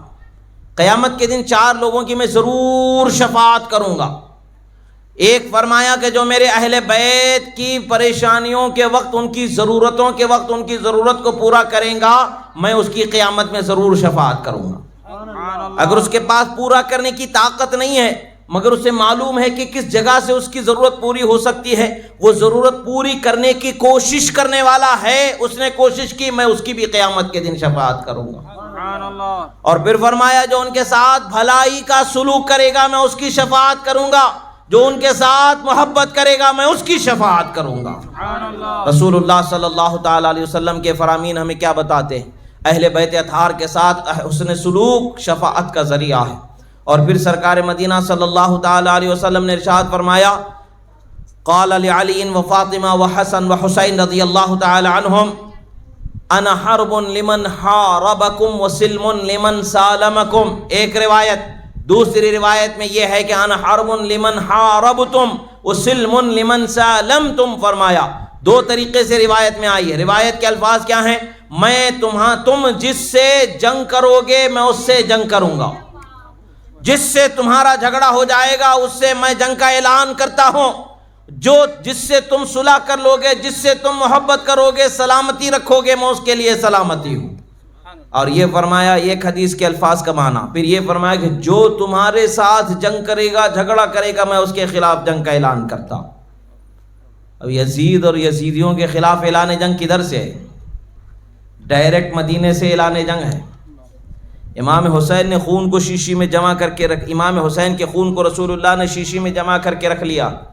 حضرت عبداللہ ابن عباس رضی اللہ تعالی عنہما سے اور حضرت ام سلمہ رضی اللہ تعالی عنہما سے روایت، امام احمد ابن حنبل نے فضائل صحابہ میں اور دیگر جگہ پر بھی حدیث مذکور ہے، ایک ہی جگہ نہیں کئی جگہ پر یہ حدیث مذکور ہے۔ فرماتے ہیں کہ میں نے ایک دن دوپہر کے وقت پر سویا ہوا تھا کہ میں نے خواب میں رسول اللہ صلی اللہ علیہ وسلم کو دیکھا۔ رسول اللہ صلی اللہ تعالی علیہ وسلم کے چہرے پر، آپ کے سر مبارک پر، داڑھی مبارک پر گرد و غبار کا اثر تھا۔ میں نے پوچھا، یا رسول اللہ، میرے ماں باپ آپ پر قربان، کیا ماجرا ہے، کیا معاملہ ہے؟ اور میں نے دیکھا رسول اللہ کے ہاتھ میں ایک شیشی ہے جس میں خون نظر آ رہا ہے۔ میں نے پوچھا، رسول اللہ یہ کیا ہے؟ رسول اللہ صلی اللہ علیہ وسلم نے فرمایا، یہ حسین اور حسین کے ساتھیوں کا خون ہے، میں جب سے وہ شہید ہو رہے ہیں تب سے میں اس کو جمع کرتا چلا رہا ہوں۔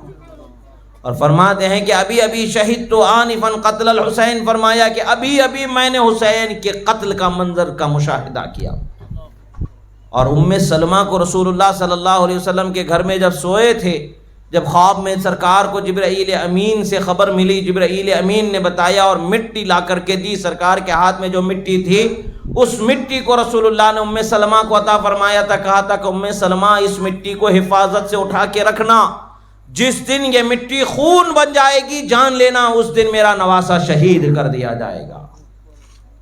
حضرت ام سلمہ فرماتی ہیں کہ جس دن امام حسین شہید ہوئے اسی دن وہ مٹی سرخ خون بن گئی۔ رسول اللہ صلی اللہ علیہ وسلم نے پہلے ہی سے بتا دیا تھا کہ حسین شہید ہونے والے ہیں۔ کہاں شہید ہونے والے ہیں؟ رسول اللہ کی سنتوں کو بدلنے والے کون ہیں؟ رسول اللہ صلی اللہ علیہ وسلم نے فرمایا، قریش کے کچھ شریر لونڈے میری سنت کو بدل دیں گے۔ وہ شریر لونڈوں میں سے ایک یزید تھا جس نے رسول اللہ صلی اللہ تعالی علیہ وسلم کی سنت کو بدلا، دین کے طریقے کو بدلا، شراب پینے والا، زنا کرنے والا، حرام کاری کرنے والا، نمازوں کو چھوڑنے والا، اور تو اور واقعہ حرہ جو مدینہ منورہ میں پیش آیا وہ ایسے ظلم و بربریت کا ہے کہ جس کی بھی داستان بیان نہیں ہو سکتی۔ 3 روز تک اپنے لشکر کے لیے مدینے کی پاک باز ماؤں، بہنوں، بچیوں کو، بہوؤں کو، بیٹیوں کو فوج کے حوالے کر دیا تھا 3 دن تک کہ وہ پورے مدینے شہر کی عورتیں تمہارے لیے حلال ہیں، جو من چاہا ان کے ساتھ کرو۔ ان کے ظلم و بربریت کا نتیجہ یہ ہوا تھا کہ بعد میں 1000 عورتیں حاملہ ہو گئیں، کئی ہزار صحابہ کرام کو شہید کیا، مسجد نبوی میں گھوڑوں کو باندھا گیا، ممبر رسول کی جگہ پر گھوڑوں کو باندھا گیا، مسجد نبوی میں 3 دن تک نہ اذان، نہ وہاں پر اقامت، نہ کوئی نماز پڑھنے والا سوائے حضرت سعید ابن مسیب رضی اللہ تعالیٰ عنہ کے۔ سعید ابن مسیب فرماتے ہیں کہ وہ حرہ کے جو ایام تھے بڑے مشکل ایام تھے، مسجد نبوی میں کوئی نہیں تھا، مجھے بھی لایا گیا تھا، مجھے بھی قتل کر دیا جاتا، میں دیوانوں سا بھیس بنا لیا، میں پاگل بن گیا، میں دیوانہ بن گیا، تو لوگوں نے مجھے دیوانہ جان کر کے چھوڑ دیا، میں مدینے میں سرکار کے حجرے کے پاس پناہ لے لیا۔ رسول اللہ صلی اللہ تعالی علیہ وسلم کی خدمت میں جب میں پہنچا، رسول اللہ کے حجرے کے پاس میں جب پہنچا، رسول اللہ صلی اللہ تعالی علیہ وسلم کے حجرے کے قریب، رسول اللہ صلی اللہ تعالی علیہ وسلم کے حجرے کے قریب میں جا کر کے بیٹھ گیا۔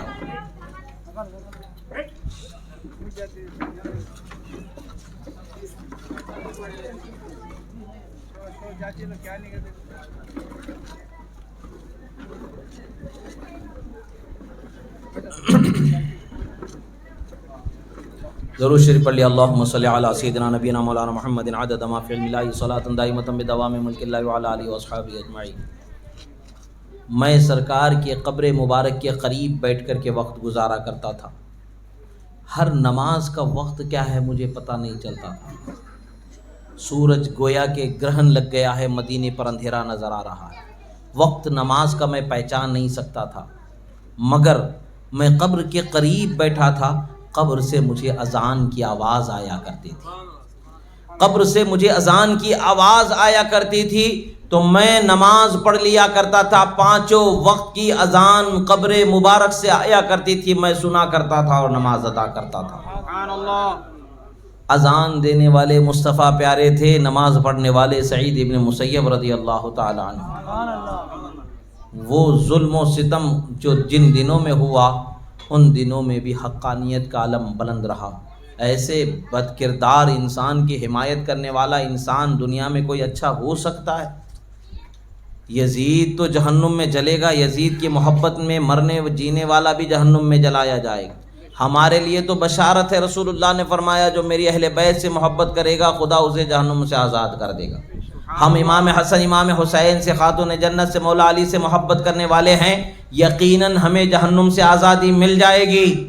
اور جو یزید سے محبت کرنے والے ہیں وہ کس کے ساتھ اٹھائے جائیں؟ آج جتنے بھی یزید کے حمایتی اور یزید کے محبت کرنے والے، ہم تو اللہ سے دعا کرتے ہیں کہ اللہ یزید کے ساتھ ہی ان کا حشر کر دے۔ ہم تو حسین سے محبت کرتے، ہم دعا کرتے مولا ہمیں حسین کے ساتھ حشر فرما دے۔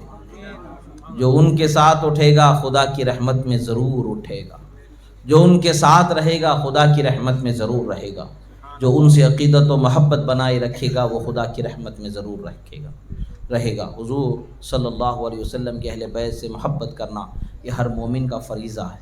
آج زمانے میں لوگ طرح طرح کی باتیں بتا کر کے قرآن و سنت کا نام لے کر کے ہمارے ایمان و عقیدے کو برباد کرنے کی کوشش کرتے ہیں، ہمارے دلوں سے اہل بیت اطہار کے محبت کو نکالنے کی کوشش کرتے ہیں۔ کسی کی کوئی بات سننے کی ہمیں ضرورت نہیں ہے، اللہ اور اس کے رسول نے واضح طور پر فرما دیا ہے، ان کی محبت ہم پر لازم و ضروری ہے۔ اللہ جو چیز ہم پر لازم کرتا ہے اس کا بدلہ جب ہم کو دینا ہوتا ہے تبھی وہ چیز ہم پر لازم ہوتی ہے۔ بدلہ اگر نہیں دینا ہے تو وہ چیز ہم پر لازم نہیں ہوتی۔ بدلہ ملنا ہے، ہمیں ان کی محبت کا ثواب ملنا ہے، تبھی ان کی محبت ہم پر لازم کی گئی۔ ان سے محبت کرنا کیسا ہے؟ حضرت ابو بکر صدیق رضی اللہ تعالیٰ عنہ فرماتے ہیں ارقبوا محمدًا فی اہل بیتہ، فرماتے اگر تم محمد الرسول اللہ کا قرب چاہتے ہو تو ان کے اہل بیت سے محبت کرنے والے ہو جاؤ۔ ہمارے لیے حضرت ابو بکر صدیق خلیفہ برحق ہے، خلیفہ اول ہے، افضل البشر بعد الانبیاء بالتحقیق ہے۔ ان کی یہ بات کیا ہمارے لیے مشعل راہ نہیں ہو سکتی؟ بے شک، ان سے زیادہ دین کو کون سمجھ سکتا ہے؟ وہ دین کے اچھوں سے اچھا سمجھنے والے بزرگ، وہ جن کو رسول اللہ صلی اللہ علیہ وسلم نے نماز پڑھانے کے لیے حکم فرمایا، وہ جن کو رسول اللہ صلی اللہ تعالی علیہ وسلم نے ہجرت کی شب اپنے ساتھ سفر کرنے کے لیے منتخب فرمایا، وہ جنہوں نے رسول اللہ کو اپنے کاندھے پر اٹھا کر کے پورا جبل ثور پر اونچائی تک پہنچایا، وہ صحابی سے بڑھ کر کے کون جان سکتا ہے؟ آپ فرماتے ارقبوا محمدًا فی اہل بیتہ، محمد الرسول اللہ کا قرب چاہتے ہو تو ان کے اہل بیت سے محبت کرنے والے ہو جاؤ۔ ایک مرتبہ مجلس سجی ہوئی ہے، مصطفیٰ پیارے صلی اللہ علیہ وسلم جلوہ فرما ہے، سیدھی طرف حضرت ابو بکر صدیق ہیں، حضرت عمر فاروق ہیں اور دیگر صحابہ کرام ہیں، مجلس بھری ہوئی ہے، آخر میں حضرت مولا علی مجلس میں اور مسجد میں تشریف لاتے ہیں، جگہ بھر گئی ہے، بیٹھنے کی جگہ نہیں ہے، بیچ میں آگے پیچھے آزو بازو جگہ نہیں ہے، بعد میں آنے والا انسان صف میں نظر ڈال کے دیکھتا ہے کہ کہیں جگہ ہو تو وہاں بیٹھا جائے۔ حضرت علی ابھی جگہ کو تلاش ہی کر رہے تھے کہ حضرت ابوبکر صدیق تھوڑا سا ہٹتے ہیں، کہتے ہیں ہاں ہونا یا ابو الحسن، اے ابو الحسن یہاں آ جاؤ، یہاں بیٹھ جاؤ۔ رسول اللہ صلی اللہ تعالیٰ علیہ وسلم کو ان کا یہ کرنا اتنا پسند آیا کہ آپ نے فرمایا اہل الفضل یعرفون اولی الفضل، فرماتے ہیں فضل والے ہی فضل والوں کو پہچان سکتے ہیں۔ سبحان اللہ، نعرہ تکبیر، نعرہ رسالت۔ رسول اللہ صلی اللہ تعالیٰ علیہ وسلم کے عزیز القدر صحابی، ان کے اس عمل سے رسول اللہ اس قدر خوش ہوئے کہ آپ نے وہ فرمایا کہ فضل والے ہی فضل والوں کو پہچانتے۔ ایک مرتبہ حضرت ابوبکر صدیق رضی اللہ تعالیٰ عنہ مسجد سے نماز پڑھا کے باہر نکلے عصر کی۔ حضرت امام حسن مجتبیٰ رضی اللہ تعالیٰ عنہ بچوں کے ساتھ کھیل رہے تھے، ان کو اپنے کاندھے پر اٹھایا، فرمایا بی ابی و امی شبیہم بالنبی، فرماتے میرے ماں باپ اس بچے پر قربان، بالکل ہو بہو مصطفیٰ کا چہرہ پایا ہے۔ سبحان اللہ۔ کیوں کہ رسول اللہ انہیں کاندھے پر اٹھاتے تھے، حضرت ابوبکر صدیق نے بھی انہیں کاندھے پر اٹھایا اور لوگوں کو بتا دیا کہ لوگوں محبت اہل بیت سے ویسے ہی کرو جیسے رسول اللہ کیا کرتے تھے۔ اس محبت میں کوئی کمی نہیں ہونی چاہیے، اس عقیدت میں کوئی کمی نہیں ہونی چاہیے۔ حضرت عمر فاروق رضی اللہ تعالیٰ عنہ جب بھی حضرت امام حسن و امام حسین کو جو مال غنیمت میں سے جو کچھ بھی آتا یا جو بھی دینا ہوتا، وظیفہ جو بھی دینا ہوتا، تو وہ زیادہ دیا کرتے۔ ایک مرتبہ حضرت عبداللہ ابن عمر رضی اللہ تعالیٰ عنہ نے پوچھا کہ والد بزرگوار یہ کیا ماجرا ہے، میں بھی انہی کی عمر کا ہوں، آپ ان کو زیادہ دیتے ہیں مجھ کو کم دیتے ہیں۔ حضرت عمر فاروق رضی اللہ تعالیٰ عنہ فرماتے ہیں میرے بیٹے حسین و حسن کے نانا جیسے نانا تم لے کر آؤ تمہیں بھی دیا جائے گا، حسین و حسن کے امی بابا جیسے امی بابا لے کر کے آؤ تمہیں بھی زیادہ دیا جائے گا۔ پتہ کیا فرماتا ہے، یہ مصطفیٰ کے قرابت دار ہیں، یہ مصطفیٰ کے رشتہ دار ہیں، ان کا لحاظ ہم رشتہ داری مصطفیٰ کی بنا پر زیادہ کرتے، مصطفیٰ پیارے صلی اللہ علیہ وسلم کی محبت میں ان سے محبت کرتے۔ صحابہ کرام رضوان اللہ علیہم اجمعین کے محبت کے طریقے، اہل بیت اطہار کے ساتھ ان کے حسن سلوک کے طریقے، یہ ہمیں کیا بتاتے ہیں کہ یزید کا کبھی ان اچھے طریقوں سے کوئی واسطہ نہیں رہا، یزید کا کبھی ان اچھے طریقوں سے کوئی علاقہ نہیں رہا۔ وہ شراب کے نشے میں دھت رہنے والا شرابی تھا، اسے قدر والوں کی قدر نہیں ہو سکتی، قدر والے ہی قدر والوں کو پہچانا کرتے ہیں۔ اور اس نے اپنے ظلم و بربریت سے امام حسین اور آپ کے اعوان و انصار کو کربلا کے میدان میں قتل کروایا، شہید کروایا، اور آپ کے سرہائے مبارکہ کے ساتھ، آپ حضرات کے بدنہائے مبارکہ کے ساتھ بے حرمتی کی، بدسلوکی کی، بے عزتی کی، بے ادبی کی۔ یہی وجہ ہے کہ قیامت تک کے آج جتنے لوگ یزید کی حفاظت میں نکلے ہوئے ہیں وہ ہمت نہیں کر سکتے اپنے بچے کا نام یزید رکھ لیں، ہمت نہیں کر سکتے۔ رکھ کے دیکھے بچہ نام اپنا بدل دے گا۔ بچے کو جب ہوش آئے گا تو بچہ بولے گا ارے ابا تو نے میرا نام کیا دنیا میں یہی رکھا، تو کسی جانور کا نام رکھ دیتا تو چلتا تھا، یزید کا نام نہیں رکھنا تھا، بچہ خود کہے گا۔ آج یہی حال ہے، زبان سے بول دینا اور ہے، دل میں محبت اتر جانا اور ہے۔ حسین و حسن وہ ہیں جن کی محبت کو خدا ایمان والوں کے دلوں میں اتار دیتا ہے، اور اس محبت کو کوئی نہیں نکال سکتا۔ اور یہ وہ محبت ہے کہ جس پر ہم ناز کرتے ہوئے کہتے ہیں کہ خدا کی قسم حشر میں ضرور بخشے جائیں گے، اس لیے کہ رسول اللہ نے فرمایا ہے کہ جو میرے شہزادوں سے محبت کرے گا خدا ان سے محبت کرے گا۔ پھر سرکار نے فرمایا کہ میری اہل بیت میں سے، میری خاندان والوں میں سے کسی کے ساتھ تم نے اچھا سلوک کیا اور وہ اس کا بدلہ نہ چکا سکے، پریشان نہ ہونا، قیامت میں اس کا بدلہ چکانے والا ہوں۔ سبحان اللہ۔ یعنی یہ ضمانت اللہ کے رسول نے اپنی قرابت داروں کو عطا فرمائی، اپنے اہل بیت کے لیے عطا فرمائی، اپنے رشتہ داروں کے لیے عطا فرمائی۔ اور سرکار مدینہ صلی اللہ علیہ وسلم نے فرمایا انی تارک فیکم الثقلین ما ان تمسکتم به وفی روایت لن تضلوا بعدی وفی روایت احدهما اعظم من الآخر کتاب اللہ حبل ممدود من السماء الى الارض وعطرتی اہل بیتی ولن يتفرقا حتى يردا علی الحوض فانظروا کیف تخلفونی فیہما۔ امام مسلم کی حدیث ہے، مسلم شریف کی حدیث ہے یہ۔ حدیث کی کتابوں میں اعلیٰ درجے کی جو کتابیں ہیں ان میں سے بخاری و مسلم، اس کی یہ حدیث ہے۔ پھر ترمذی شریف کی حدیث کا بھی حصہ ہے۔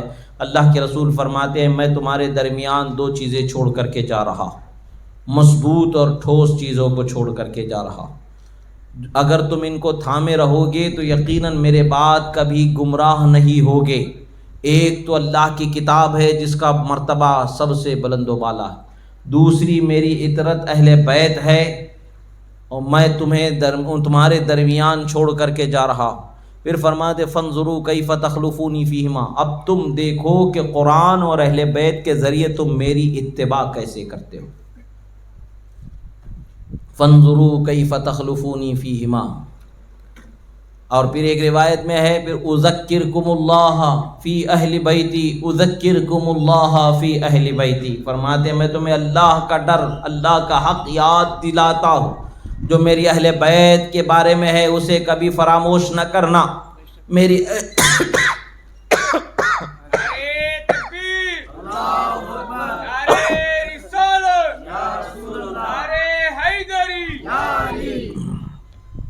میری اہل بیت کا جو حق تم پر ہے اس حق کو کبھی فراموش نہ کرنا، میرے اہل بیت سے محبت کا جو حق ہے اس محبت کے حق کو برابر نبھاتے رہنا۔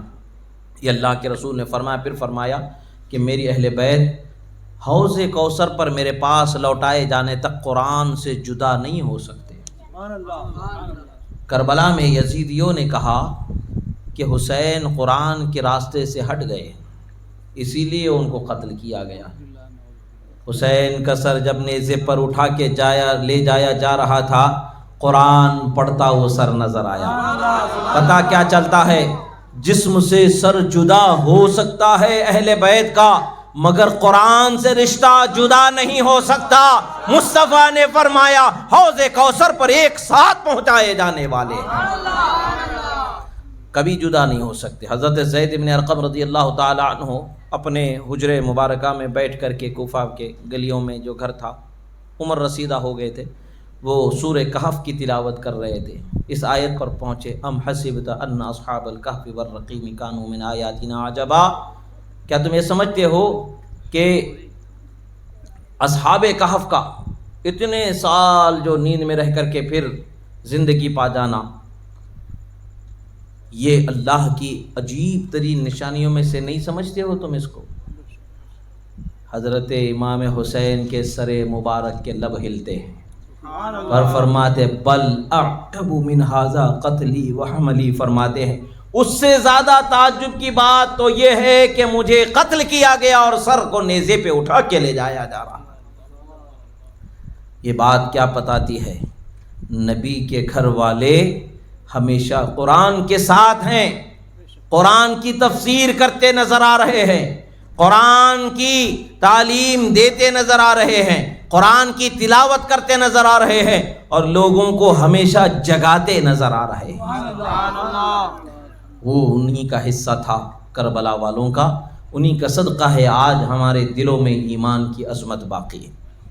اگر وہ قربانی نہ دیتے تو آج دین اتنا صاف ستھرا ہمارے پاس باقی نہیں بچتا۔ حق بولنے کی ہمت لوگ کھو دیتے، سچ بولنے کی ہمت لوگ کھو دیتے، ظالم کے آگے اپنے ہاتھوں کو سر کو جھکا دیتے، ظالم جو کہتا اسے ماننے کا موقع آ جاتا۔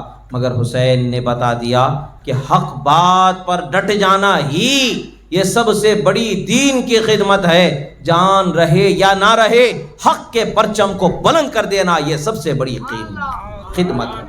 اسی کو حضرت خواجہ غریب نواز نے فرمایا سرداد نداد دست در دست یزید، سر دے دیا مگر ہاتھ بیعت کے لیے یزید کے ہاتھ میں نہیں دیا۔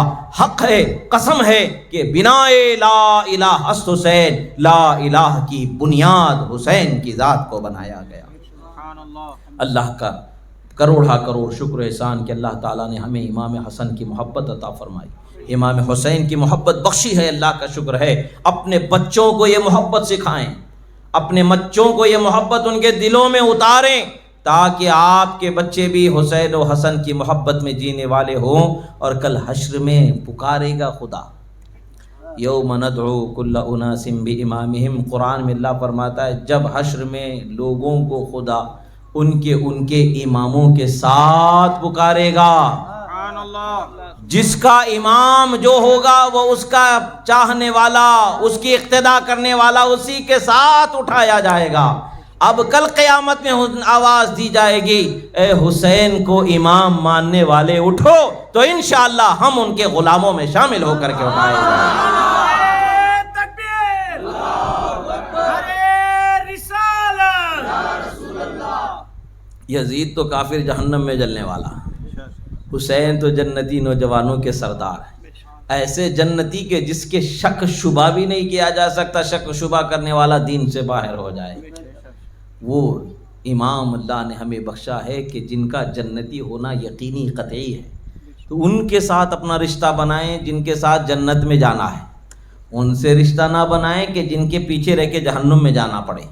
اللہ کا شکر ہے کہ اللہ تعالیٰ نے غیرت مند مسلمانوں کے دلوں میں امام حسین شہید کربلا کی محبت رکھی ہے، اور آپ کے اعوان و انصار کی محبت رکھی ہے۔